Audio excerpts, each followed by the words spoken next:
Comes first. Good evening. Hope all of you are doing well. Today we are learning Maseches Beitzah, Daf Yomi, and as well Tezvav Amud Aleph, all the way to the last words on the page, finishing the parak Baruch Hashem.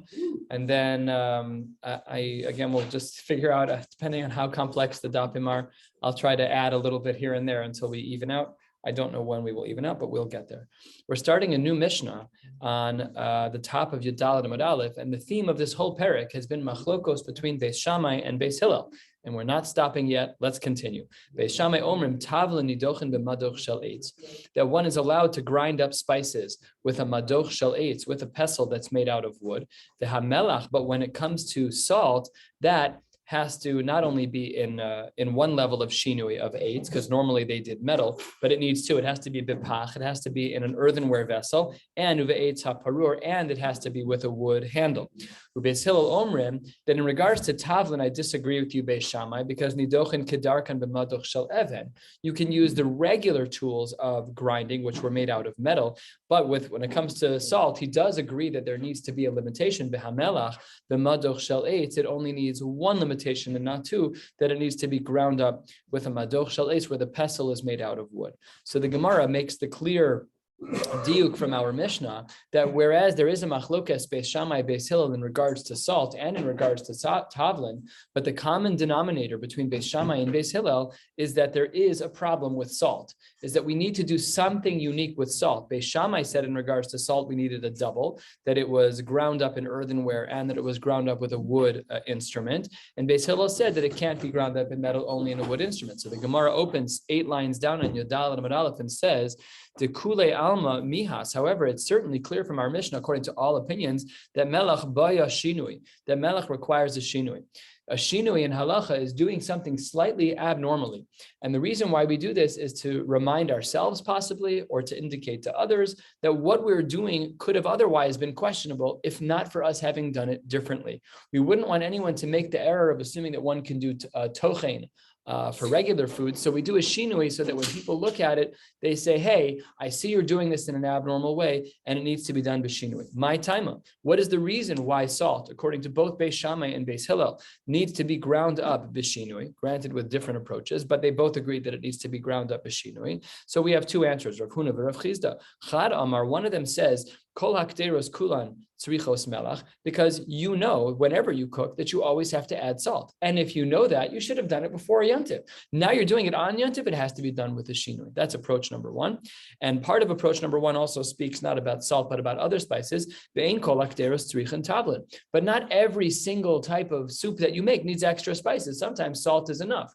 So in their form of cooking, salt was always added to every dish. So if you know that, be a chacham and grind it up before Shabbos. You didn't grind it up before Yontif. If you didn't grind it up before Yontif, so the slap on the wrist, as it were, is that you have to grind it up b'shinui on Yontif.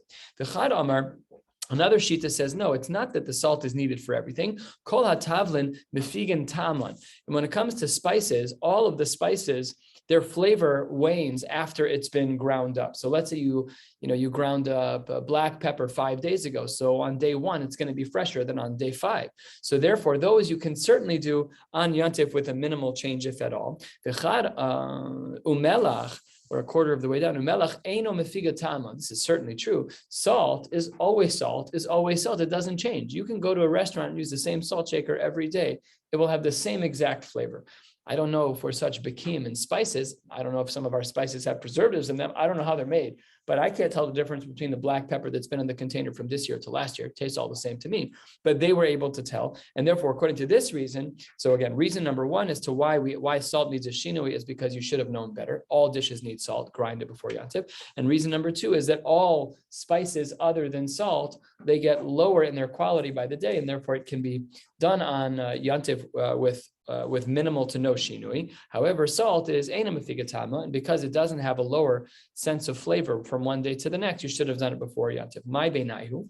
What's the difference between these two different approaches? Ika beinaihu de yada maik de rabbi liv shule. If you know exactly what you are going to need to cook, then when we plug these back in, to the two shitas, we'll see that there is a difference between these two cases. Inami b'morika, or we're talking about something like saffron, which also is eino mefiga tama, which maintains its flavor for a very long time. That's section 1 of the Gemara, machlokes between Beis Shammai and Beis Hillel about salt.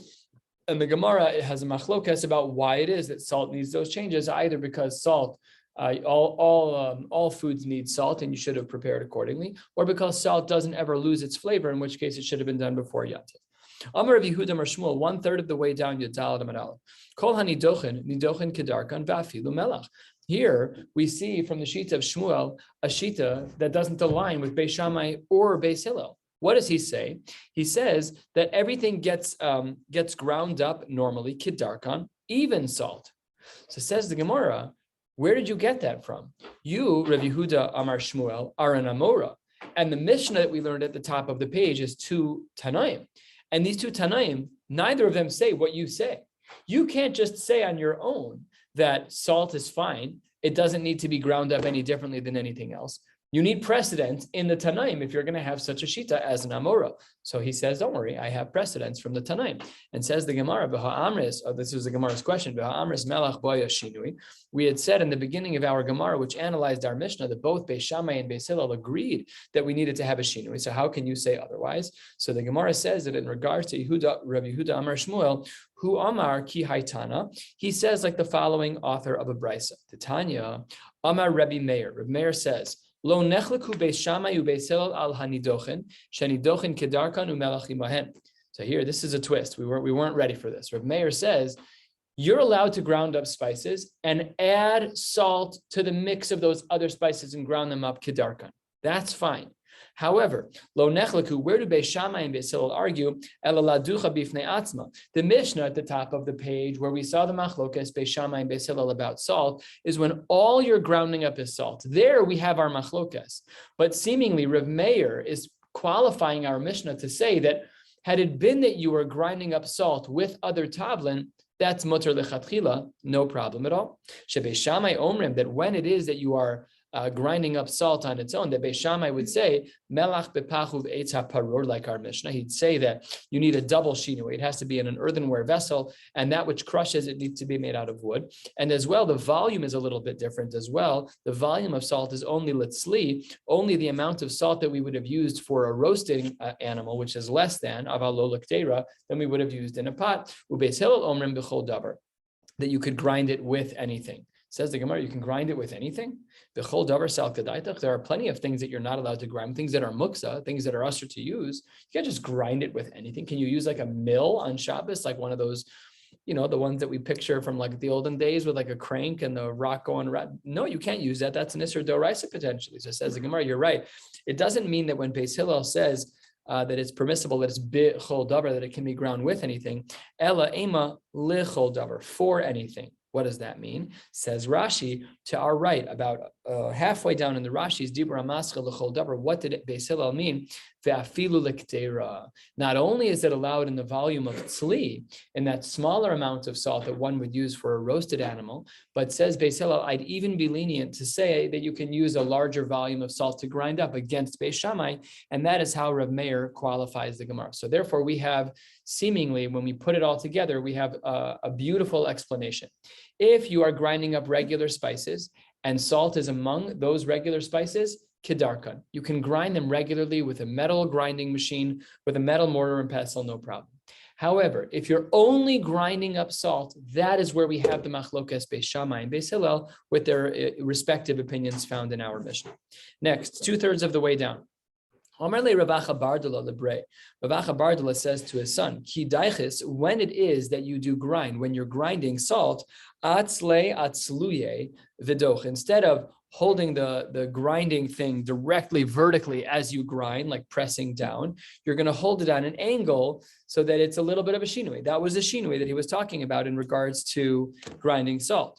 And then says the Gemara, a story about this. Rav Sheshes, Shama kol buchna. He heard the sound of something being ground, of spices being ground, and he knew what it was. He knew it was salt, but he was a little concerned about that. Omar, he said, "Hi, lav megave de beisoy hava. This is not coming from inside my house."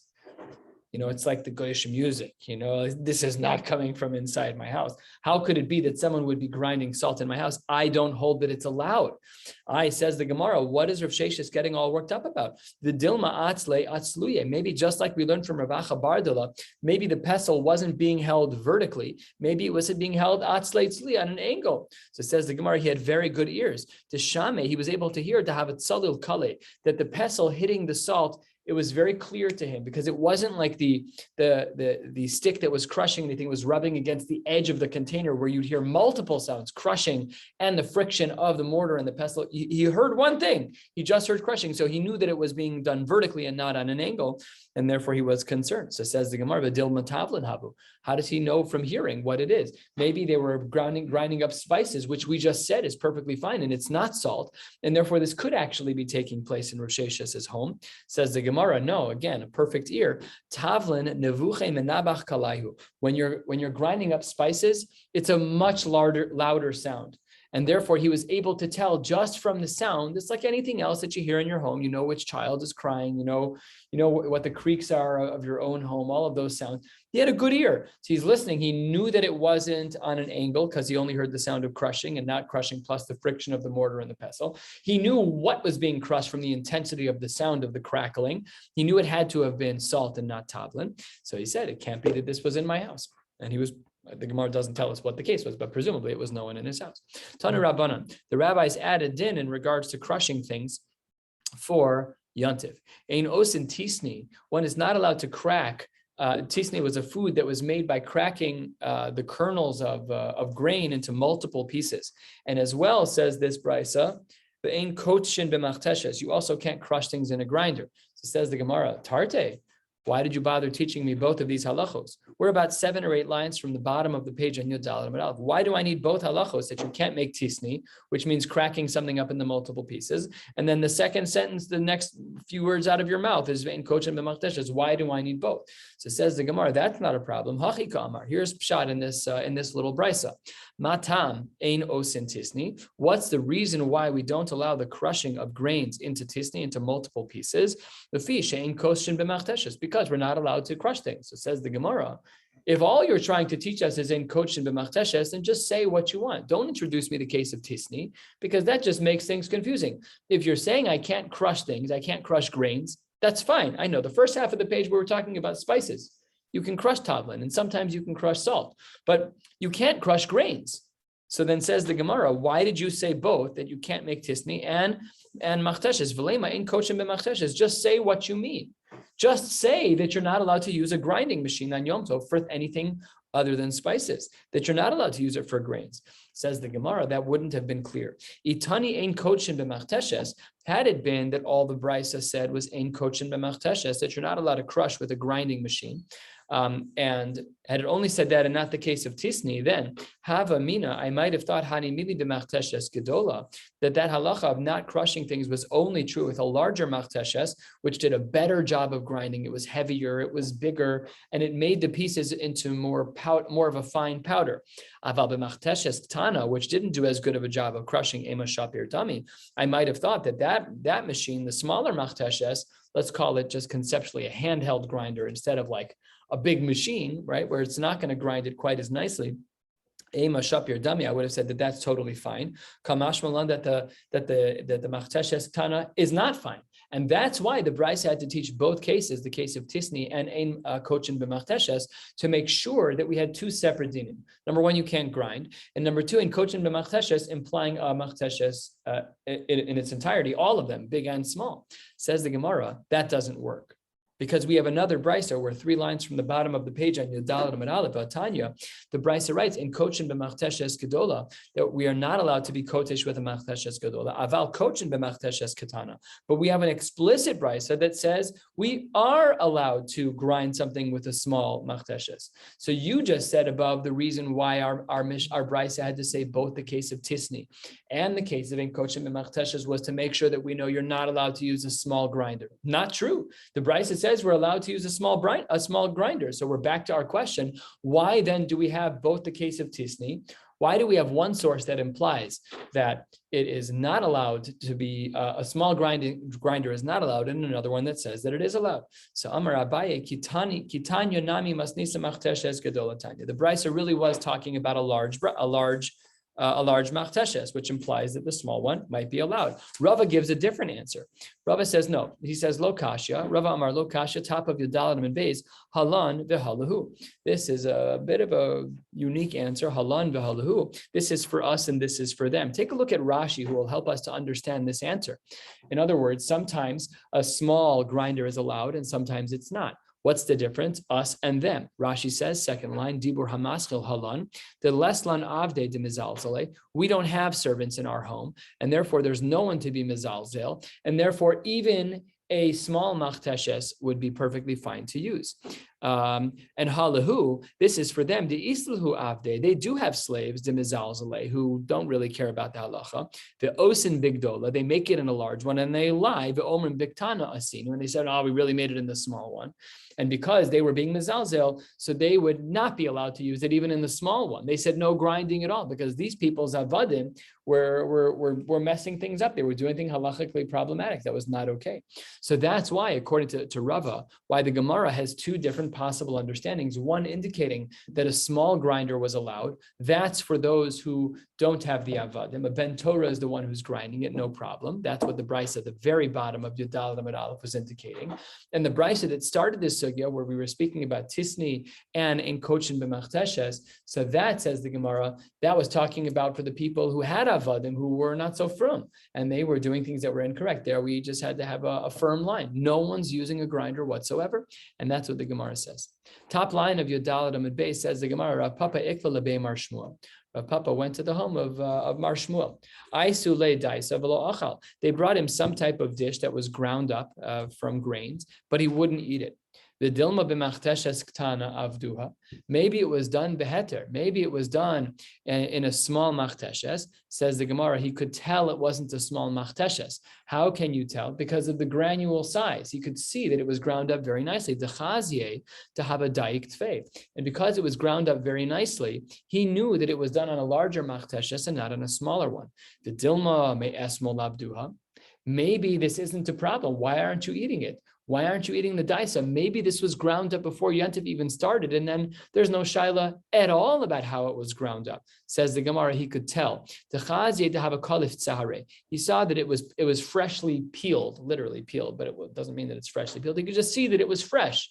You could tell when something is cut fresh. I have an avocado sitting in my refrigerator. After 24 hours, I knew that it was not cut today.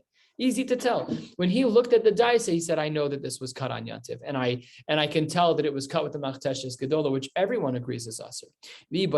Another reason as to why he didn't eat it is that Shiny Beimar Shmuel, his house was different. The Ika Pritzusa de Avde, that his avadim were really not from. It's time to swap out the staff because they were not doing things that were halachically appropriate. New Mishnah. This new Mishnah deals with the halachos of borer as it relates to the world of Yom Tov. The Mishnah writes 8 lines down, Yudalad Amud Beis. Ha-borer kitnios b'Yom Tov, a person who's going to be choosing which legumes he wants to eat on Yom Tov. Beis Shammai omrim borer ochel ve'ochel. This word ochel doesn't only mean food. We're using the word ochel here as ochel versus psoles, meaning that which you want to eat versus that which you don't want to eat. So what does Beis Shammai say? You have to take the ochel and then you can eat it. You have to take that which you want to eat and you cannot remove that which you don't want to eat. It has to be ochel and not the psoles. Ubeis Hillel omrim borer kedarko. However you normally would eat the food, you're allowed to do that. There's no problem of borer in this case.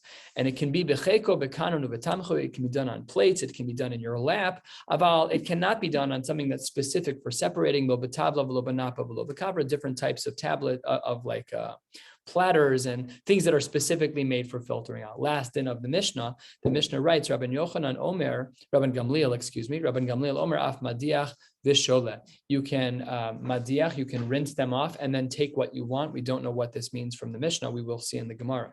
The Gemara opens a quarter of the way down Yudal and Amud Beis and says as follows. It says as follows. Tanya Amar Rabban Gamliel. Rabban Gamliel says, Bamed dvarim amurim. When is this the case? When is what the case? We learned a few dinim in the Mishnah. So look about 9 lines down in Rashi. Dibur hamaschil b'med dvar mamurim. B'med dvar mamurim desharu beis hillel litol psoles ma mashula hashlech. Remember, we saw that in the Tanakama sheet of Beis Shammai, he says that you can only take the good from the bad. Beis Hillel says you can take it however you can do whatever you want. You can separate it anyway, which means you can even take psoles out. You can even take that which you don't want away. I like red jelly beans, so I'm going to take away every other jelly bean. Beis Hillel says if that's the normal way that you eat jelly beans, congratulations, go eat your jelly beans. Take away all the other ones and leave the red ones. So it says the Gemara, when does Beis Hillel show this leniency that one is allowed to remove the psoles, that which you don't want, and leave over that which you do want? On Shabbos, that would be an Isser Doraisa. Here he's saying it's mutter on Yom Tov. How does that work out? So the Gemara answers, Kisheha ochel meruba al hapsoles. When does Beis Hillel say that you're allowed to remove the psoles? That's only when the ochel is greater than the psoles. However, aval, psoles meruba al ha'ochel, if there's more psoles, 51% is the black jelly beans that most people don't eat, my father excluded, because I know you like those. Aval psoles meruba al ha'ochel, but if you have that which you don't want in greater volume, it's 51%, it's 60%, it's 70%, and that which you do want is the smaller percentage. Divrei hakol, everyone would agree. No telas ha'ochel maniaches psoles. So then everyone agrees to that, and if that's true, then psoles meruba al ha'ochel miikaman deshari. How could Beis Hillel ever say that? What is the case where Beis Hillel says that you can take the psoles and not the ochel? So the Gemara answers, Lo tzricha de nafish betircha v'zutar b'shiura. This is an awesome shaila in halacha. Let's say that yes, you're correct, that 60% of the food, 80% of the food is ochel, but they're in tiny, tiny pieces. The psoles is only 20%, but it's much easier to remove. So how do we interact the following two halachos? How do we decide if it's more annoying to separate out the good food because it's so fine against the tircha of removing the lesser food? It's easier to remove the lesser food. So let's just say, make a comparison. I want to eat very small pieces of rice, okay? But it's speckled with jelly beans, which I don't want. So what is Beis Hillel saying? In a case like that, where 80% of the volume is rice and 20% of the volume is jelly beans, where is the tircha? You scoop out all the rice. They're so much smaller. So Beis Hillel says, forget it. It's too much of a tircha. Take out the 20% of the jelly beans. That's his shaila, is that when you have the interfacing of the tircha of removing the ochel versus the psoles being removed with ease, which one comes first? That's this case in the Gemara. And the Gemara says that's the case of Hillel. The nafish b'tircha. Rashi says this more articulately than I just did. Rashi says that when there's more tircha in removing the ochel, which is the greater percentage, the zutar b'shiura, and the smaller percentage is that of the psoles. Which one takes precedence? And Beis Hillel paskins on that. You're allowed to remove the psoles in that case. Beautiful. 1/3 of the way down at the 2 dots, Rabban Gamliel Omer, Af Madiach V'Sholeh. That was the last line of the Mishnah that's above us, which we didn't understand. What does it mean that you can rinse them and then remove? So it says the Gemara, Tanya, Amar Rabbi Elazar, Reb Tzadok. This was their custom. They would bring a bucket filled with lentils, and they'd make them float in water, or technically it says that water would be on top of it. Because whatever particles of garbage were in there, the chaff, whatever, I don't know what comes with lentils, whatever the part that was less dense than the lentils would float to the top. So then you can move all of that out of the way. Shole, you can be madiach v'shole. You can add the water, the chaff will float to the top, and then you can move it over. I says the Gemara about Tanya Ibcha. We have other brises that say no, that the chaff will be underneath. So that's a question of physics. That's a question of density of products. It says the Gemara, you're right. Lokasha, habe'afra, habegili. One was talking about dirt, and dirt floats to the bottom, more dense than water. And habegili, and one was talking about straw. Straw is pretty buoyant. It's going to always float at the top. And therefore, these two brises can each be explained accordingly. But that was what Rabban Gamliel was referring to in the Mishnah with the case of Madiach V'Shola. Next Mishnah, exactly halfway down Yudal and Amud Beis. Yes.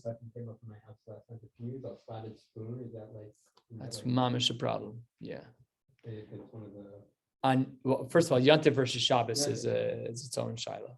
Yeah, but let's just talk in terms of the Gemara and not terms of Psak Halacha. But according to Beis Hillel, if what you're doing is making something easier for you because the psoles is smaller but easier to remove, right? You have huge broth of soup and you want to remove the 5% of noodles.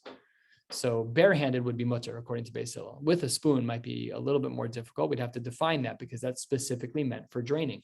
So based on what we've seen in the Gemara, that should be prohibited because you're using something that's specific for the purpose of separating, even though the minority of what you're separating is in fact psoles.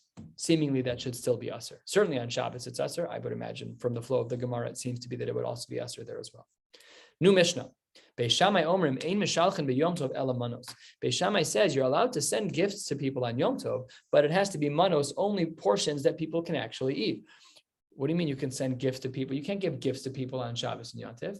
So the Magen Avram in Shulchan Aruch speaks about this, that when it comes to Shabbos, that's taka true. You're not allowed to give a gift to someone on Shabbos. And that's why this has happened many a time. I've shared this before, that when Rabbi Robinson wants to be makne, the sefer of Hilchos Brachos that he gives to a bar mitzvah boy, he may go over to someone in the Beis Medrash and say, please make a kinyan hagbah to indicate that this kinyan is now being made between me and this other person. You need a third party to do it. Its own conversation. So the Magen Avram says that on Yom Tov you're allowed to give the gifts, but what's the parameters? Can you give anything you want? So Beis Shammai says you can only give that which is an appropriate portion. It has to be manos. Beis Hillel omrim, no. Mishalchen behema chayav v'ov, you can give a whole cow. Bein chayin, bein shchutin, alive and shech, that doesn't make a difference. Give whatever you want. Mishalchen yenos, shmanim v'siltos v'kitnios. You can give wines and you can give oils, you can give flowers and you can give legumes. Avalot for you can't give grain. Reb Shimon matir b'tfur. Reb Shimon says you can even give grain. What is going on here in this Gemara? Let's see. The Mishnah indicates as follows: Tani Rav Yechiel. When you are in fact giving a gift, you should not send an entourage of people, because then Rashi highlights it looks like mekach memkar. Tana says the Gemara ein shura pchusa mishlosha bnei adam. If you're sending 3 people to give a gift, it looks like mekach memkar. It looks like there's they're going to go to the flea market. They're going to start selling things. It doesn't look right, and therefore if 3 people are being brought to your house to give a gift, that's not appropriate. You should not do so.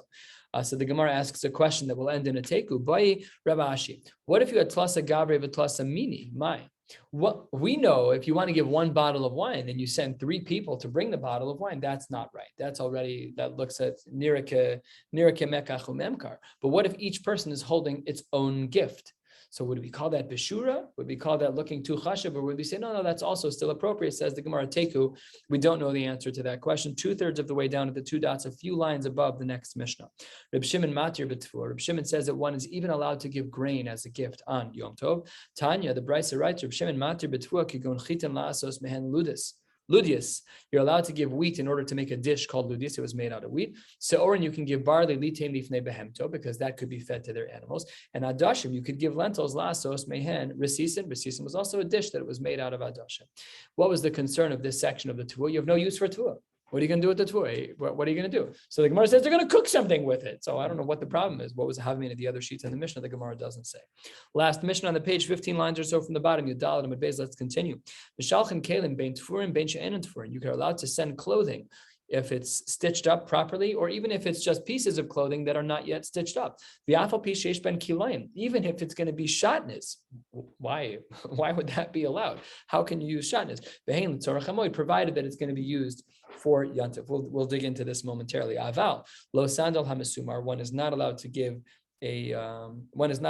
shoes that have nails in them. You also cannot give shoes that are not stitched together. They have no use. You can't even give out white shoes because nobody wears white shoes. Such was the custom then.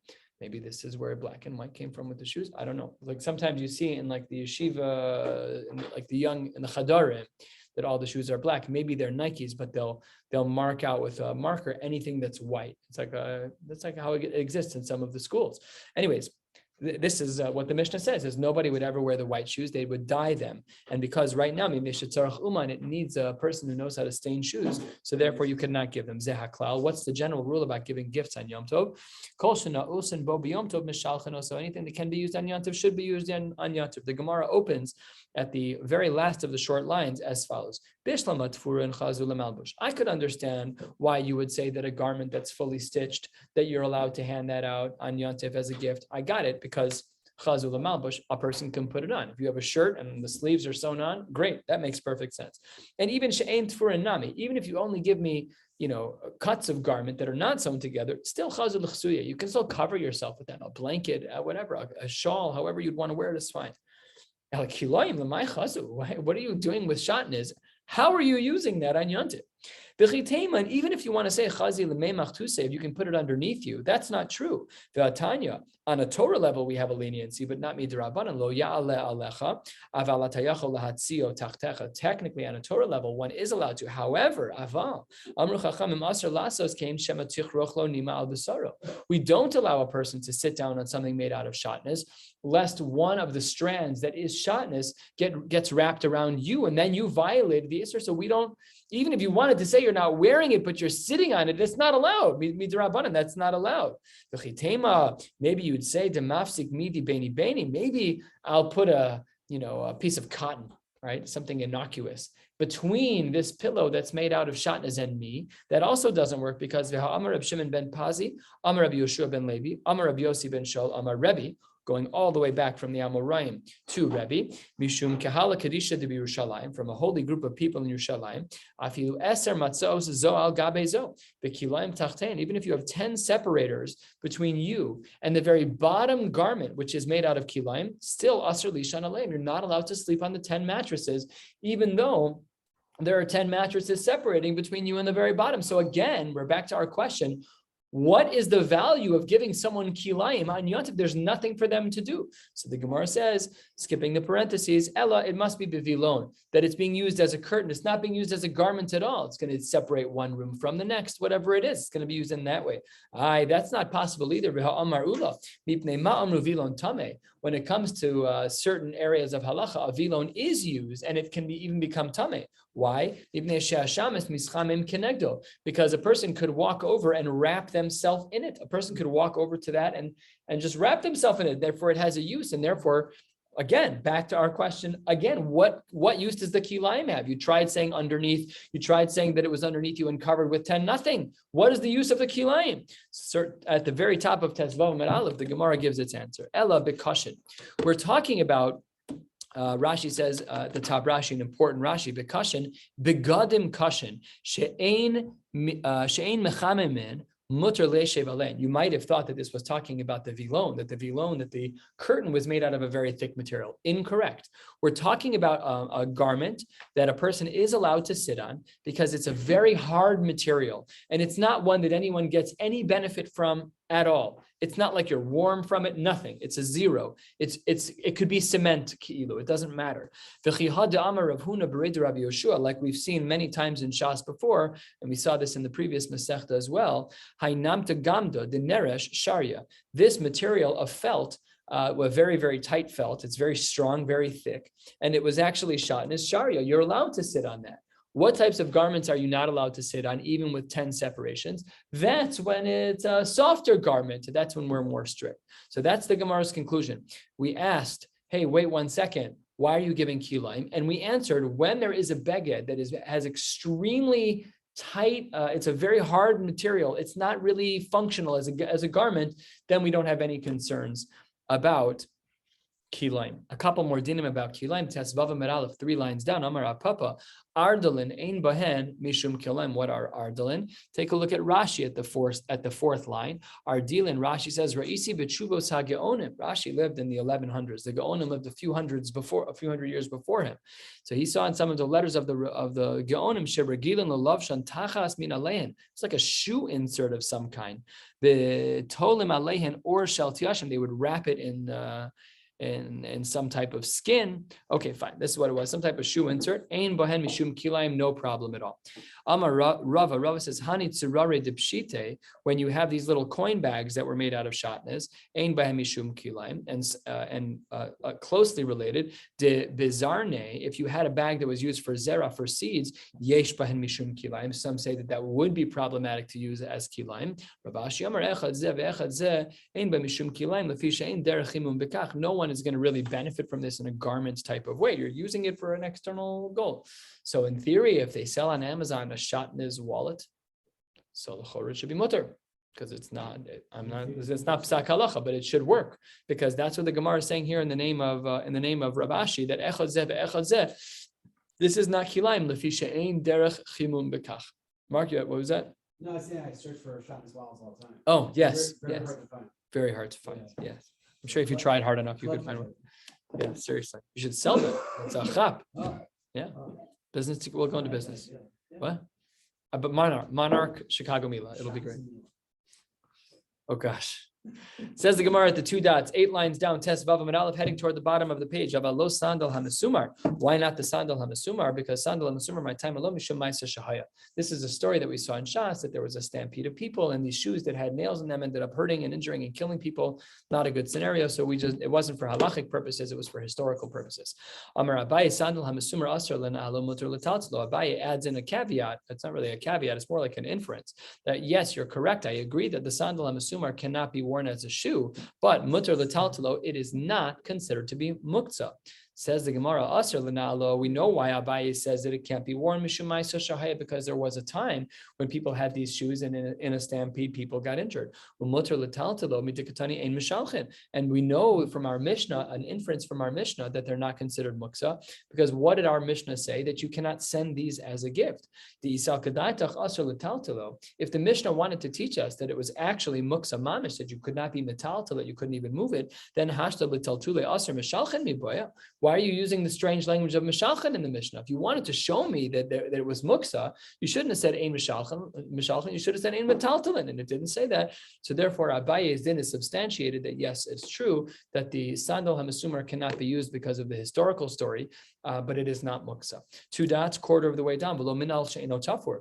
We are not allowed to send someone as a gift a shoe. By the way, what kind of gift is that? I'm sending you a shoe. The sole and the leather on the top are not connected to one another. Thank you very much. That's not a gift. Pshita. That should be obvious that should not be sent. Lo nitzricha, says the Gemara, da'afal gav the nakit b'sichi. If they're connected with pins, let's call it a safety pin for argument's sake, they're barely connected. It's not fully functional. So that's considered enough that they can actually be worn, then no problem at all. Rabbi Yehuda omer aflo min al lavan, you cannot send a white one. Tanya, Rabbi Yehuda matir b'shachor, you are allowed to send black shoes. But you're not allowed to send white shoes because this requires bitzas hagir. Rashi is a third of the way down, an inch above where we are. Dibur hamaschol bitzas hagir. Gir mean karka hamashcher. It was a type of clay or a type of earth that would stain shoes into that dark color dye, that black color that they were looking for in their shoes. So that's why he did not allow the white ones, because of the bitzas hagir, because that shoe was considered not ready for Yontif. Rabbi Yossi oser b'shachor, he does not allow that, because you'd have to sand it down. Sometimes the shoes were very rough, and if the shoes that they were sending were very rough, again, our shoes are very refined, even our poor quality shoes are refined compared to theirs. But if that shoe that you're sending, even if it's a black shoe, but if it needs to be sanded down or rubbed down of any discomforts, that shoe's also not ready. Below pligi, really, there's no argument here about whether or not it's mutter to send black shoes. It's just marki asre umarki asre. It just depends how people interacted, how people built shoes in each community. Be'asre demar bisra latachas. According to one, the flesh was outward, and the flesh which was outward also had the fur, and sometimes that was very bumpy and knotty, and that's what would have needed to be fixed. And be'asre demar bisra la'el. And in other cases, it was on the inner side of the shoe. And if it's on the inner side of the shoe, then you're going to have to sand it down. You're going to have to clean it up, and that's unprepared. That's the one you cannot send. That's the black shoe you cannot send, because the inside of the shoe needs to be cleaned out. However, if it was the outside of the shoe just walking on the ground, would solve that problem. That brings us to the 2 dots halfway down, Tes Vav Amud Aleph. Let's continue. The Mishnah had concluded, the Mishnah from the bottom of Yudal and Amud Beis concluded with the line, Zeh haklal kol she'ne'osin bo B'Yom Tov, that anything that can be brought on Yontif is something that can be used on Yontif. Says the Gemara, Rav Sheshes, Shar lehu l'Rabbanan l'shturei tefillin b'Yom HaTava. He said you're allowed to send tefillin on Yontif. Who wears tefillin on Yontif? Amar le Abai v'ha'anan tanan kol she'ne'osin bo B'Yom Tov b'shalchen oso. Only things that can be used on Yontif can be used. You're not allowed to put on tefillin. They're muksa. We already have the os of Yontif. You're not allowed to wear them, even if you put them. No, the Gemara is going to mention that case. Of course, you know that. But the Gemara is going to mention that case. But we're talking about just practically speaking, day to day, which of course we don't do on a regular Yontif. We don't allow. The only time this really ever comes up is if you're a ben Eretz Yisrael in Chutz La'aretz and you only keep one day. Then on the last day of Pesach, B'tzina, in private, you should put on tefillin with a bracha. Because for you, it's mamish weekday. It's a chutzpah to do it in shul. Everyone in shul is wearing suits and ties and their Shabbos taluses and everything. That's not nice. You should do it b'tzina, but you should still put on tefillin. The shaila is if they come to shul and daven a weekday davening. If a person davens a weekday Shmona Esrei along with your yontif Shmona Esrei, does that count as tefillah b'tzibur? Is it kedai for him to daven? These are good questions to ask. Anyways, the Gemara says, how, Rav Sheish says, can you say that you're allowed to send tefillin on Yom Tov? After all, the Mishnah says that it has to be something that's usable for Yom Tov. Hachi kamar, the Gemara responds, no, really what I meant to say was kol shena osin bo b'chol b'shalchan oso b'Yom Tov. Anything that can be used even during the week can be sent on Yom Tov. Very difficult Gemara to understand. What does that mean? I can send anything that's muksa and everything that's muksa? We were just saying that you can barely send a shoe that's black because it needs to be dyed today. But if it can be used during the week, then I can send it on Shabbat. Even if you have to dye it during the week, very difficult. Hard to understand this Gemara. So then the Gemara asks a question in response. Amar Abaye tefillin ho va'asu liyadan neima b'hu milsa. Now that we've mentioned tefillin, says Abaye, let's go on a bit of a tangent. And the Gemara says at the 2/3 of the way down, if a person is walking, and of course these are people who wear tefillin all day, b'kedusha v'tara, we should not be doing this unless we're capable of having a guf naki and having machshavos tahoros all day, halavai, and that's what people would do. And still, there are plenty of people in Yerushalayim who do this, that they wear tefillin all day. I'm sure in other places in the world as well. But if you're wearing your tefillin and v'shaka alav chama, and then the sun starts to set and it's now yontiv. So the halacha is maniach yado aleim. You should cover it with your hand ad shemagia lebeso, and you should keep it covered until you get home. It's not nice to walk around with your tefillin on yontiv, but you shouldn't take them off either and carry them. So they're muksa. So you should just keep your hand on top of them and wear it home. You're sitting and learning. You lost track of time. No clock in the base medrash. A shul without a clock. So then what ends up happening? Now it's the day has become sanctified. Now it's yontif. What do? Same exact halacha. You go home and you keep your hand covering the shel rosh on your head. Says the Gemara. Wait 1 second. I know a brisa that has the same cases with different outcomes. Masi Rav Huna bered Rav Ika hayabah b'derech tefillin b'rosha v'kidesh alav b'yom. A person was walking with their tefillin and then it became dark out and now it's yontif. So what do? Maniach yadu alehen. Not until you get to your house, but rather ad shemagi labayis hasamach lechoma. You get the first house you see, you take it off. It doesn't say walk into your house. It says wait till you get to the first house that you see and take it off and put it down there. And similarly, if a person was in the base medrash and the day became sanctified, so then what do? To the first house you see. So that's a contradiction. The first brisa indicated that one should wear their tefillin until they get home. And the second brisa indicated that you should wear your tefillin until the first house that you see within city limits and then take it off. So which one's right? So it says the Gemara lo kasha. It depends. If it's safe enough to take them off, if the first house that I bump into is your house, I'm going to take off my tefillin by your house because I know that the tefillin will be safe by your house.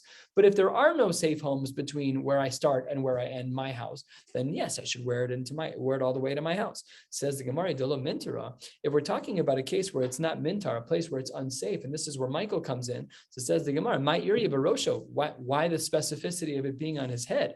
Who cares? Even if you find it on the ground, the halacha would be the same. You don't have to wear it on your head. The Mishnah says, if you find pairs of tefillin outside on Shabbos and Yontiv, you should put them on and wear them into your house. So then, according to this approach, if there's a possibility that it's not going to be mintar, then why then would there be a brisa that speaks about a case where it's al rosha? Who cares where the tefillin are? Even if they're on the ground, you should be machnisan zug zug. So the Gemara says, lokasha had the mintar machmas ganvi machmas kalbi. One is a case where it's protected from ganavim and it's protected from dogs or from animals. And had the mintra machmas kalbi below mintra machmas ganvi. And another case is where it is protected from dogs, but not from ganavim. Rashi, 3 lines from the very bottom of the page. What is Abaye teaching us? Because now I'm afraid that a ganav may access it. So now that it's already on my head, go home and don't put it down. And says the Gemara, I might have thought Rov listim Yisrael ninhu v'lo mazal zalebahu, that Rov listim are going to be Jews, and even a Jew has a limit. That even the Jew who's going to be a Rasha enough to be mezalzel in many things will not be mezalzel until Kamash Malan, that's not true. That we are concerned about them. We'll stop right here at the end of the parak. Hadron Allah Beitzah Mazel Tov. I'm finishing the first parak of Maseches Beitzah Yiratzon. We should finish all of Shas together and come back to this daf in 7.5 years. So this is it until after Yom Kippur, right? I think so. So do we agree we're not learning? We're not learning on Yom Kippur. There's any interest in like tomorrow night, Patrick will mention? No. No, I mean, what else are you doing here? I was thinking about going to Rivers, but I thought like maybe. Right. I'm still recording. We're still recording, Mark. Wishing you all a Gmar Chasim Tova and a beautiful night.